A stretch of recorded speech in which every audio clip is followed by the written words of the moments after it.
ശാസ്താം കടവിൽ ആതിര ഫീഡ്സ് എന്ന സ്ഥാപനത്തിൽ മോഷണം.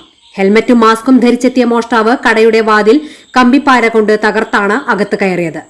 പിന്നീട് കടയുടെ ഉള്ളിലെ മേശയുടെ താഴ് തകർത്തെങ്കിലും വിലപിടിപ്പുള്ള ഒന്നും നഷ്ടപ്പെട്ടില്ല.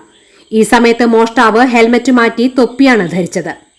കടയുടെ നിരീക്ഷണ ക്യാമറയിൽ മോഷ്ടാവിന്റെ ദൃശ്യങ്ങൾ പതിഞ്ഞു. വിലപിടിപ്പുള്ള വസ്തുക്കൾ നഷ്ടപ്പെട്ടിട്ടില്ലെന്നാണ് വിവരം. സംഭവത്തിൽ ഉടമകൾ പോലീസിൽ പരാതി നൽകി.